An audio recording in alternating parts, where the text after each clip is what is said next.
Salut à tous. Bonsoir, bonjour, quel que soit le moment, voilà quoi. Salut à tous. Désolé. Voilà, moi c'est Seydou Compaoré, voilà, avec un K, voilà. Le Compaoré, bien sûr, voilà. J'aime bien m'amuser avec cela, mais bon, voilà, c'est du sérieux aussi, voilà. Un K. Voilà, je suis un informaticien, un ingénieur en informatique, voilà. Ça fait de cela quelques années que je travaille avec pas mal d'entreprises, voilà. Et ceci dit, voilà, je voulais juste essayer de faire quelques petites vidéos pour essayer d'expliquer un petit concept de l'informatique et espérer que ça va toucher ceux qui voulaient ou bien voudraient savoir un peu plus voilà, sur la chose, mais bon, qui n'ont pas eu sûrement les informations ou bien voilà, qui sont toujours à la recherche de ces informations-là. Voilà. Ceci dit, aujourd'hui, je voulais juste en parler du Local Area Networking. Le Local Area Networking, ou bien en abréviation LAN, L-A-N, voilà. J'allais plutôt dire c'est un réseau local, en bon français. Encore désolé pour sûrement le langage de français. Je sais que je vais beaucoup piétiner là-dessus, voilà. Je vais utiliser beaucoup de mots aussi, des termes en anglais, voilà. Donc, ça pourrait peut-être être un peu confus, mais je serai autant que je peux, voilà, que je pourrais de les définir un peu plus en français. Même si ce n'est pas un bon français, bon, peut-être en français africain. Je sais que là, on se comprendra plus que, voilà, c'est un peu cela, voilà, mon audience aussi est beaucoup visé sur l'Afrique. C'est surtout cela. C'est pour moi une manière de rester connecté avec l'Afrique et voilà, avec mes frères et sœurs et puis partager des idées, des informations. Voilà.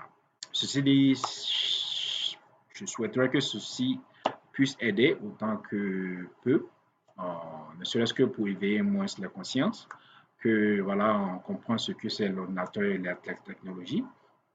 Voilà aussi, c'est pas sorcier, voilà. Même que je comprends pas tout, mais je comprends certaines choses, voilà. Donc tout un chacun, quel que soit, voilà, tout ce qu'on voit aujourd'hui, voilà, toute la manière dont on fait les vidéos et comment ça se passe, il y a une explication pour cela. Okay, voilà. Et si tu cherches à comprendre, tu le sauras. Voilà. Je me dis, voilà. Donc je veux motiver mes frères et sœurs qui sont là-bas au pays et voilà, partout ailleurs dans le monde entier à vouloir vraiment s'identifier. Voilà, j'ai toujours dit, ça ne va rien te coûter de penser. Ça ne va rien te coûter. Au contraire, ça va t'aider beaucoup si tu penses, si tu réfléchis. Mais si tu ne réfléchis pas, ça va te coûter tout. Voilà. Voilà. Réfléchis plutôt que de ne pas réfléchir. Voilà. À moins que tu décides de prendre les réflexions d'autres personnes, ça va te coûter beaucoup encore plus cher. Donc, cherche à réfléchir et comprendre les choses. Pose-toi toujours des questions. Pourquoi? Ça te donnera des informations, ça te donnera des idées et ça te donnera encore de l'énergie, je vais te dire de l'envie d'aller chercher d'autres informations, de comprendre les choses en tant que tel. Voilà. Je crois que c'est possible. Tous nous sommes intelligents. Il n'y a personne sur cette terre-là qui est plus bas que quelqu'un d'autre. Voilà. C'est juste que nous n'avons pas cette envie-là vraiment de se lever et pouvoir faire la chose en tant que tel, ce qui fait de nous un peu écarter peut-être la société. Mais ce n'est pas toujours le cas. Donc, tant que tu voudras faire quelque chose, voilà, pose-toi la question comment et pourquoi ça se fait. Et je crois que si tu t'y mets, voilà, ça va venir. Voilà. Tu viens un sacrifice pour tout. Voilà. Donc, voilà, même pour vouloir devenir pauvre, il faut se sacrifier pour devenir pauvre, je vous le dis, parce qu'il va falloir que tu vraiment te forces à rester pauvre pour être pauvre. Donc, c'est un sacrifice que tu as fait. C'est pas facile de devenir pauvre, c'est pas facile de devenir riche. Donc, c'est à toi de décider. Tout ce que tu fais, c'est une décision que tu assumes et que tu as décidé de faire. Quel que soit Alpha, tu le sais ou tu ne le sais pas, tu l'as fait. Voilà. Donc, j'espère que moi, ma contribution va aider un peu, soit-il, peut-être booster quelques idées côté technologie et encore motiver les gens à savoir pourquoi ils utilisent la technologie, comment ça se fait. Voilà, donc aujourd'hui on va parler du Local Area Networking et plus précisément j'allais aller d'abord un peu sur l'histoire de comment ça s'est passé. Voilà. Et très brièvement, en fait, l'histoire s'est passée avec un certain monsieur qu'on appelle Robert, un physicien, voilà, quelqu'un qu'il faut déjà applaudir beaucoup, un physicien américain, voilà, qu'on appelle Robert Metcalfe, voilà, qui a eu l'idée de vraiment penser en dehors euh, de l'esprit, en voyant se référer au moins à l'univers. Et son idée à lui, c'était de l'interconnexion. Et comment il est venu avec cela? Et pendant ses études, il a fait une thèse où il a beaucoup utilisé le concept de luminiferous ether. Luminiferous ether, en fait, c'est un concept qui il se disait qu'il y a une interconnexion des galaxies, des étoiles et des objets de l'univers. Aussi bien soit-il que des objets, des présences de la vie humaine sur Terre, tout, parce que tout est interconnecté. Donc, en fait, c'est là, donc l'omniprésent. OK? L'omniprésence, en fait, tant que tel. Donc, se basant sur ce concept-là, il a mis sur place ce qu'on appelait le Ethernet, donc le Luminiferous Ether, le Ether qu'il a utilisé comme pour le Ethernet. Et c'est sur cette base-là que nous aurons aujourd'hui, au jour, ce que nous appelons l'Internet. L'Internet, c'est l'interconnexion de plusieurs appareils. Mais avant de commencer cela, il faut d'abord commencer à connecter deux d'abord, et trois, ainsi de suite. Et donc, c'est par là que ça a commencé. Et ce dernier a utilisé sa création se basait sur ce qu'on appelle le Local Area Networking, où il a créé une certaine capacité, un certain standard propre à lui-même, voilà, et il a essayé d'expérimenter cela avec d'autres partenaires, surtout qu'il travaille avec Xerox avant. Il a quitté Xerox, il a créé sa propre compagnie qui était 3Com, et il a essayé de mettre en œuvre cette idée-là avec d'autres entreprises, avec Digital Equipment, voilà, avec Intel, avec Xerox, donc on appelait cela le DIX, le DIX, voilà, le DIX, voilà, en français. Et ainsi de suite. Ils sont arrivés à mettre ça en place et ils ont essayé de faire de cela une standardisation. Voilà, ils ont essayé de faire un truc propre à eux d'abord. Et voici que d'autres entreprises comme Microsoft, voilà, Apple, avec Apple Talk, voilà, il y a pas mal d'autres entreprises de ce côté-là aussi qui sont entrées dedans. Et chacun avait commencé à concocter avec l'idée, c'est de créer les choses. Voilà. Alors, malheureusement, tout un chacun était dans leur propre coin, chacun faisait ses choses. Et ceci dit, voilà, c'était difficile pour les ordinateurs de nos compagnies de parler avec des ordinateurs de compagnie parce qu'ils avaient des différents programmes. Et comment arriver maintenant à mettre tout ça en œuvre, à se connecter? Voilà, il fallait venir avec une idée.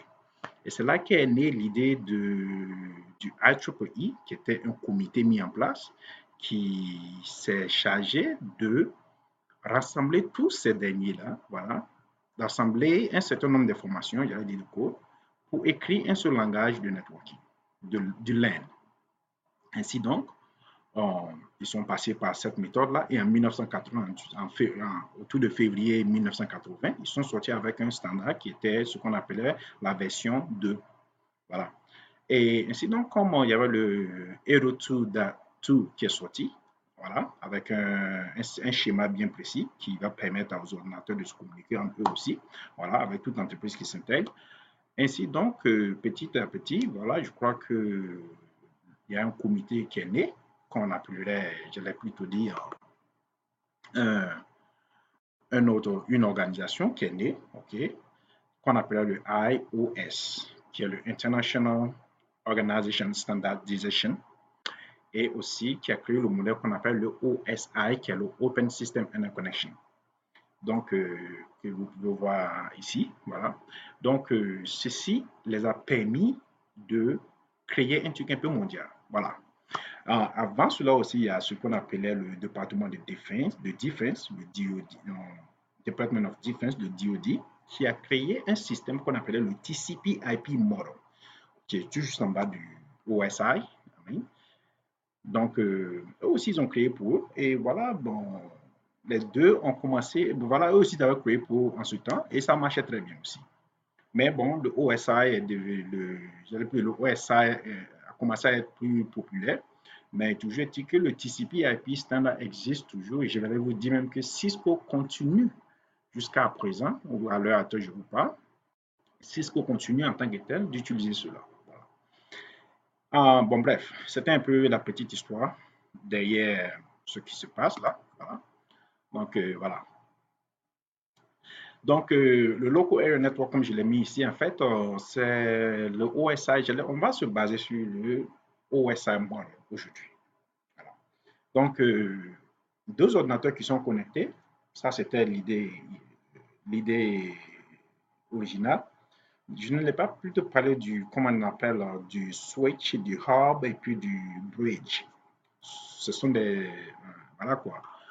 J'allais plutôt dire le switch, le hub, le bridge. Ces appareils sont des précurseurs en tant que tels qui ont permis à intégrer ce qu'on appelle le networking, le Ethernet. Le hub était d'abord le premier qui est venu. Ensuite, on a eu le bridge et ainsi on a eu le switch. Je ne vais pas rentrer dans les détails. Mais avant cela, voilà, on pouvait connecter des ordinateurs d'un ordinateur à un autre. On appelle ça un système ad hoc. Et ce système pouvait connecter, j'allais peut-être dire, un ordinateur ici, un ordinateur ici, un ordinateur ici, un ordinateur ici. On prenait un fil, on enlève, connectait, c'est tout. Voilà, ainsi de suite. Donc, ces ordinateurs-là, ça veut dire qu'on appelle ça, c'est un token ring, OK? Donc, celui-là, il peut parler à celui-là, il peut parler à celui-là, il peut parler à celui-là, il peut parler à celui-là. Mais un seul ordinateur peut parler à la fois, pas plus que ça. Voilà. Donc, l'ordinateur d'ici peut parler seulement à celui-là. Par exemple, s'il veut parler à cet ordinateur, il ne peut pas parler comme ça. Il faut qu'il passe par là pour que cet ordinateur passe, ainsi de suite. C'est un cercle qu'ils font en tant que tel. Donc, par exemple, si celui-là, ils sont coupés, ça veut dire que celui-là et celui-là ne peuvent plus parler. Lui, il peut parler à celui-là, lui, il peut parler à celui-là, lui, il peut parler à celui-là. Un truc comme ça. Voilà. Mais au fur et à mesure que les choses ont évolué, voilà, je crois que les hubs et les bridges et les switches sont venus et ont commencé à aider pour qu'on les mette au milieu de ces ordinateurs-là maintenant, au lieu d'avoir, genre, j'allais dire,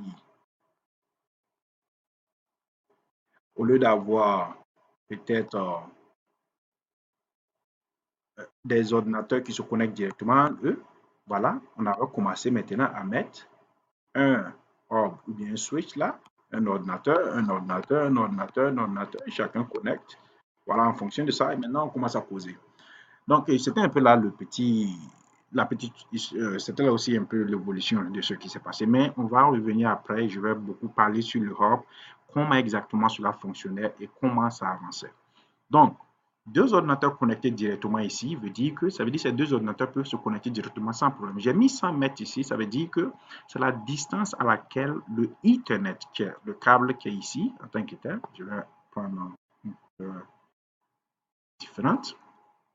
Le Ethernet qui est ici, le câble, le Ethernet cable, c'est un câble qui est très populaire, que nous utilisons beaucoup, nous tous, voilà, un peu partout, dans nos exercices et dans nos activités de tous les jours. Et aussi que nous le connectons à nos appareils presque tous les jours. Et pour venir là-dessus, je voulais vous montrer, voilà, ça c'est le Ethernet ici, voilà, c'est un câble que vous pouvez voir ici. Ce câble-là contient des fils à l'intérieur, si vous voyez très bien. Et celui-là, vous pouvez le prendre et vous le connectez directement dans votre laptop, voilà, et automatiquement, c'est là que vous établissez votre connexion avec vos ordinateurs, voilà. C'était un peu cela aussi, ça c'est le câble comme ça. Donc, on a parlé tout dernièrement de Robert Metcalfe, voilà, celui qui était en tant que tel en charge, voilà. On a parlé du IEEE, voilà, un comité qui était chargé de prendre maintenant en charge l'invention, mais j'allais dire la création de Robert Metcalfe avec ses amis et de le mettre en standard, voilà. Et le IEEE, comme je l'ai dit, c'est le layer 1 et le layer 2. Donc, ces deux layers qui sont ici, j'allais plutôt dire layer 1, 2, 3, 4, 5, 6 et 7. Donc, ce sont les 7 layers, voilà, qui sont là comme ça. Et le IEEE, c'est basé carrément sur ces deux layers-là où ils font spécialement ce qu'on appelle les frames. Donc, ça, c'est frame. Et on allait parler du LAN. Donc, ça, c'est le Local Area Network. Le plus souvent. Là, tu connectes tes switches. Dans ce cas de figure, qu'est-ce qui se passe? Voilà, avec les layers, on a parlé du OSI et puis du TCP, voilà. On allait dire plutôt qu'il y a le NIC, le Network Interface Card, qui est ici, qui est en tant que tel un appareil qui est intégré dans vos ordinateurs ici, carrément, qui permet au câble de se connecter. Donc, sans même ces appareils, l'ordinateur peut fonctionner proprement, sans problème. Vous n'avez pas vraiment besoin de vous en faire. L'ordinateur peut fonctionner, peut faire des activités sans problème, seulement que l'ordinateur ne peut pas communiquer avec un autre ordinateur. Ça, c'est juste la différence. Dans le passé, c'était des trucs qui s'étaient carrément détachés, mais au jour le jour, c'est des trucs qui sont maintenant conçus à l'intérieur de la chose. Voilà. Maintenant, si vous voyez, juste à côté de ça, j'ai mis un Mac. Ça, on appelle ça le Mac. Le Mac. OK? Le Mac en tant que tel, ça veut dire que ça, c'est le Mac address. OK? Donc, le Mac address, en fait, en tant que tel, c'est un numéro, j'aurais pu te dire, de 6 bytes. OK? J'allais plutôt dire ici. Voilà. J'allais dire ici, c'est un numéro de 6 bytes. Voilà. Un numéro de 6 bytes qui te permet de facilement, qui permet aux ordinateurs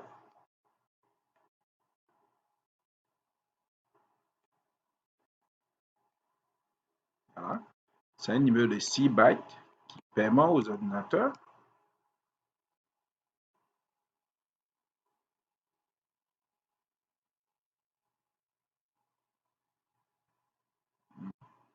voilà, c'est un numéro de 6 bytes. C'est un appareil de 6 bytes qui permet aux ordinateurs de facilement se retrouver. Donc, j'ai parlé de bytes.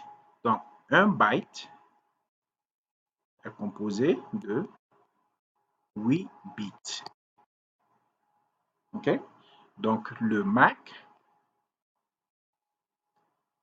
a ce que j'allais dire 6 bytes. 3 qui sont réservés pour le oui et 3 qui sont réservés pour la compagnie. Voilà, pour la compagnie. Le demandeur, quoi. Donc, si vous avez 3 ici et 3 ici, ça c'est comme le Mac est préservé. Donc, sachez que dans tout ordinateur que vous avez ce qu'on appelle un oui. Et le oui, c'est ce que l'organisation qui est chargée de mettre ces numéros-là, c'est exactement que les 3 bytes, les 3 premiers bytes sont réservés carrément à une entreprise. Par exemple, j'allais dire peut-être, j'allais dire comme une entreprise comme Apple. Si vous avez un ordinateur Apple, avec les 3 premiers bytes, je peux vous dire exactement c'est quel ordinateur vous utilisez. Et si vous avez les 3 derniers chiffres, je peux te dire exactement c'est quel type d'ordinateur vous utilisez. C'est-à-dire, les premiers 3 bytes peuvent me dire la compagnie d'ordinateur, la compagnie qui a la compagnie dont l'ordinateur appartient. Et les autres numéros qui suivent, je peux te dire si c'est un desktop, un laptop que tu utilises ou bien un smartphone que tu utilises. Voilà. Donc, en fonction de ça, on peut savoir déjà des informations sur l'utilisateur de l'ordinateur. Ça, c'est juste le NIC qui est le Mac, le NIC qui a un MAC address. C'est un adresse comme l'adresse IP, seulement la différence ici, cette adresse, ce truc-là, à ce que je l'ai dit, ce truc, ce NIC, ce Network Interface Card a un MAC qui est de 6 bytes. Et le plus souvent, 6 bytes ici, si tu prends ça, ça équivaut à combien de bits? Tu n'as qu'à faire les maths, ça va te tenir autour de 48, je crois, bien. Si mes mathématiques, si mes maths sont bonnes, ça veut dire que si tu prends tes 8 bytes, tu multiplies par tes 6, 48, voilà. Donc, un truc comme ça. Mais si j'allais plutôt dire 1 byte égale à 8 bits, c'est ça? Donc, si j'ai 3 ici, 3 là-bas, ça veut dire que je peux avoir 1, 2, 3 ici, 1, 2, 3 ici. Donc, j'ai byte, byte, byte. Donc, j'aurai 8, 8, 8, 8, 8 et 8. Voilà. Donc, j'allais avoir mes 8 bits ici. Mais sachant que 1 bit, comme on le dit toujours, on a, disons que je prends le 1, il y a toujours 2 états. OK, les bits. Il y a l'état, soit c'est 1, 0, ou bien c'est 1. C'est ça? Bon, dans ce cas de figure, je vais juste, disons que je vais prendre 1 ici. OK? Je vais prendre 1 parce que 1 veut dire que ça dit que c'est vivant et 0, ça dit que c'est mort. Donc, ça dit que c'est on and off. OK? Voilà. Donc, 1, 2, 3, 4, 5, 6, 7 et 8. Là, ça me fait 8 bits ici. Comme ces deux états, nous allons utiliser un 2 à la puissance ici pour essayer de faire nos maths, ce qui est très important. Donc, disons que j'ai 2. Donc, chaque 2 ici, ça va me faire 2, 2, 2, 2, 2, 2, 2 et 2. Donc, 2 à la puissance 0, 2 à la puissance 1, 2, 3, 4, 5, 6 et 7. Donc, si je fais mes 2 à la puissance ici, ça va me faire quoi ici? Le premier me donne 1, quoi? 2 à la puissance 0, c'est 1. 2 à la puissance 1, 2. Ainsi de suite, 4. Ainsi de suite, 8. Ainsi de suite, 16. Ainsi de suite, 32.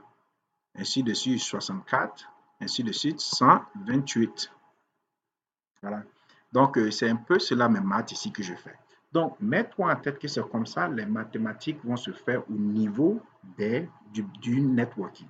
Donc, tu auras les 8 bits et chaque bit, tu prends ça à 2 à la puissance, quelle que soit la magnitude, et puis tu fais. Donc, disons que si, par exemple, je voulais dire que ce bit qui est ici, là, j'allais plutôt dire mon Mac qui est ici, là, disons que ça commence, j'allais dire peut-être, si c'est un 10 qui est ici. Comment je l'ai écrit ce 10 là, hein, avec comment je sais que c'est un 10 et comment mon système sait que c'est un 10. Bon, je ne fais que prendre seulement ce que j'ai mis ici comme chiffre et j'essaie de faire des 10. Je commence toujours par le premier. Est-ce que 1 est plus grand que 10? Bon, de toute façon, bon, comme c'est un truc que je fais pas mal, ben, après on verra, j'allais faire plutôt une autre vidéo où on va faire beaucoup de ces trucs-là. Mais je vais juste donner la réponse ici pour le moment. Donc, pour moi, pour faire cette information-là, pour la rendre un peu plus viable, plus rapide ici pour moi, je l'ai plutôt écrit mon 10 là très rapidement. Je l'ai dit que, bon, voilà, bon, j'allais plutôt commencer par 8. Donc, le plus souvent, quand je pars par là, ça me donne ça, ça me donne ça. Je sais que ça va me faire ça, ça. Donc, ce sont les deux là qui doivent être vivants. Donc, ça va me faire un ici et puis un ici. Et ça va me faire un 0, 0, 0, 0 et 0 et puis 0. Donc, normalement, pour écrire un 10 dans mon truc, j'allais plutôt mettre 1, 2, 3, 4, 0 d'abord. J'allais dire que ce 8 bits là qui était ici, là, ça me fait 1, 2, 3, 4, 0. Et j'allais me mettre 1 ici, 0, 1 et 0. Donc, c'est un 10 comme ça, en 8 bits. Donc, si ça partait sur le networking, sur le fil, ça exactement, ça allait partir. L'électricité allait partir d'abord off 1, off 1, et puis off, off, off. Donc, ça va faire le 8, et puis ça va s'arrêter. Il sait que, ah, ça fait un 10. Donc, c'est comme ça que l'ordinateur réfléchit et ça fait un peu ses mathématiques. Voilà. Mais de toute façon, ça, c'est juste une petite démonstration. Bon, on va faire plusieurs d'autres maths et puis expérience là-dessus, on va aller. Donc, je parlais des bits. Donc, c'est un peu cela que ça fonctionne. Voilà. Voilà. Donc, je voulais revenir encore ici euh, sur la base du duplex que je voulais mentionner ici, qui est très important. Voilà. Voilà. Donc, il y a le duplex qui est là, que je voulais qu'on discute. Le duplex, ça veut dire quoi? Si j'ai un ordinateur ici et que j'ai un autre ordinateur ici, voilà, ces ordinateurs-là, lui là, il peut parler et lui là, il doit attendre. Voilà. Ça, c'est ce que j'allais appeler un half, de moitié, half duplex. Voilà. Donc lui, il peut parler seulement. Il n'y aura seulement qu'un seul ordinateur qui pourra parler à la fois. Maintenant, si je veux avoir plusieurs ordinateurs ou bien les deux parler au même moment, je vais dire que lui, il peut parler. Donc, les deux peuvent parler sans problème. En ce moment, j'appelle ça full duplex. Donc, les deux peuvent parler au même moment, simultanément, sans interruption. Voilà. La raison pour laquelle nous avons half duplex ici, c'est parce que nous utilisons un câble qui est vraiment vieux de cela, qu'on appelle le coaxial cable. OK? Coaxial cable. Et voilà, je vais plutôt aller sur le net là, et puis vous présenter ce câble là, si possible, pourquoi pas. Voilà. Donc,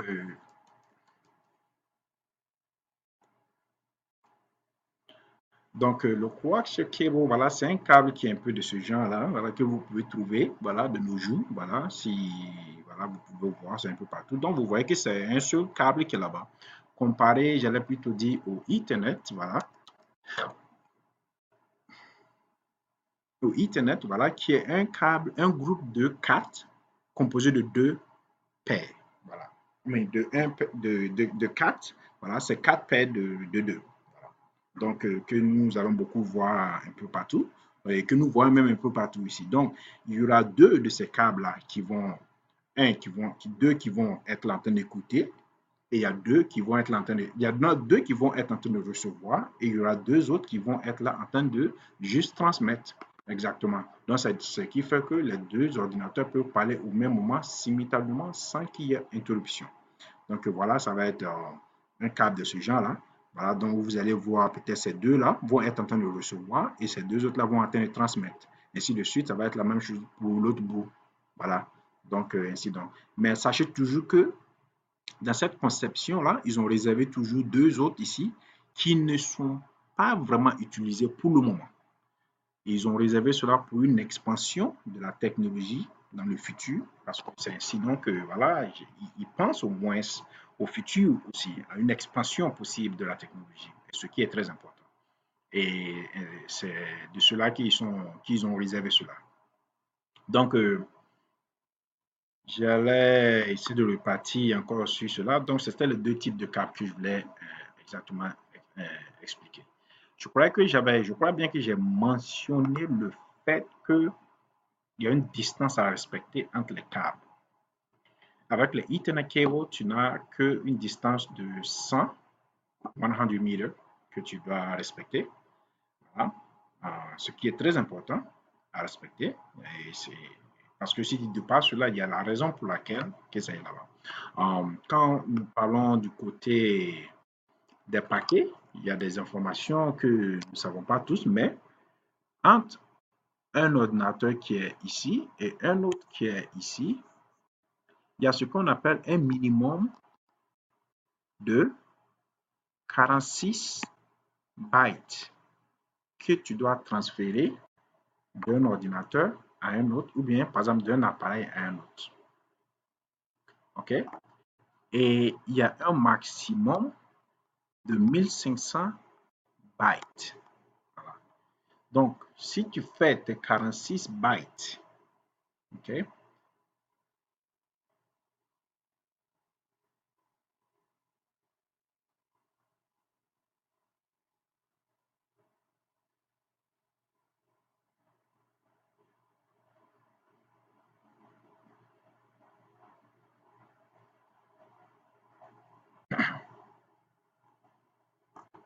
Voilà. Tu as ce qu'on appelle un système de 46 bytes côté data que tu dois envoyer et puis 1500 bytes côté data que tu dois transférer. Je ne voulais pas rentrer trop dans le layer pour le moment. On va en revenir. On va prendre chaque layer et discuter bientôt. Alors, on va faire des sessions sur des layers. Layer 1, layer 2, layer 3, all the way jusqu'en voilà, jusqu'en continuant. Donc, dans les 46, la raison pour laquelle on dit qu'il faut avoir au minimum, mais au maximum, 100 meters, ce n'est pas pour rien. La fluctuation de l'électricité ici, okay, quand ça débute ici, voilà, l'électricité commence à partir, soit c'est un 0 ou bien c'est un 1, quel que soit alpha. Quand ça démarre et ça continue, ça commence à aller, ça va faire des 0, 1, 0, 1, 0, 1. D'ici là que ça atteigne celui-là, voilà, le dernier qui est ici, là, le premier qui doit arriver ici, disons que ce 1 là doit arriver ici, d'ici là que ça va traverser jusqu'à arriver ici, on dit qu'il faut au minimum 46, ou maintenant en gros 512 bits.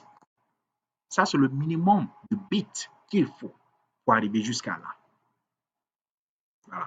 Bon, quand je parlais de 46 bytes ici, ça c'est du côté du data, ok? Sachez bien. Quand vous mettez le frame et tout en œuvre, en ce moment, ça va tourner autour de 46, 48, j'aurais dit 64, tout comme ça. Voilà. C'est ça qui me donne les 512 en, en général, si vous comprenez ici. Voilà. Donc, si tu fais les maths, voilà, tu vas trouver. Donc, c'est 64 bytes en frame, en gros, voilà, qui te donne les 512. Mais voilà, dans le data en tant que tel, il te faut au minimum 46. Ça, c'est le payload, voilà, que tu dois vraiment avoir. Mais ça, c'est au niveau du IP. Et j'allais plutôt dire du TCP. Quand le TCP encapsule le data, et puis voilà, ça commence à quitter là-bas et aller maintenant au IP, qui le prend et qui met maintenant lui ses IP address. Et lui aussi, il envoie ça au niveau du data qui le prend et qui met ses MAC, source MAC et destination MAC. Et puis il l'envoie encore un peu en bas vers le data link layer, physical layer qui le prend aussi et qui ajoute un certain nombre d'éléments en fonction de où ça doit aller. Voilà. Voilà. Donc, le minimum qu'il faut, c'est 512 bits avant que ça n'arrive ici. Donc, d'ici là qu'il commence à émettre, le premier, avant que le dernier bit ne sorte,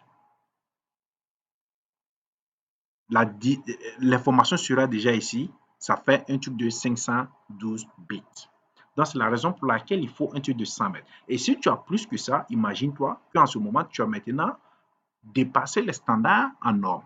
Parce qu'en ce moment, l'ordinateur qui est assis ici peut commencer à émettre pendant que, voilà, quelque soit à faire arrive. Mais ça, c'était quand on parlait du half duplex, avec une seule câble qu'on doit communiquer. Mais de nos jours, comme maintenant il y a d'autres méthodes, comme il y a d'autres options ici, on écoute ici, on reçoit ici, et puis on transfère ici. Donc, ça fait qu'il y a une différence. Donc, maintenant, ce n'est plus le cas. Mais, toujours est-il que tu vas rencontrer ce qu'on appelle des possibles informations côté performance qui vont être dégradées. Donc, c'est fort probable même que si dans vos entreprises ou bien en Afrique, on a ces genres d'implémentation, de configuration qui existent, même que les standards disent que non, ce n'est plus le cas maintenant, parce que tu as déjà dépassé la distance normale, ce qui est vraiment impossible, parce que c'est que 100 mètres, voilà, c'est très rare, mais c'est toujours possible. Il y a des gens qui vont le faire sans le savoir. Ainsi donc, ça fait que nous aurons des technologies quand même un peu qui seront très lentes. Donc, il faut le savoir. Voilà. Ceci dit, voilà, c'était juste une petite aperçu de cela. Je reviendrai avec pas mal d'autres vidéos et j'espère bien partager plus d'informations avec vous. Et ceci dit, voilà, c'était ma vidéo pour aujourd'hui. Et voilà. Merci encore et ciao, ciao.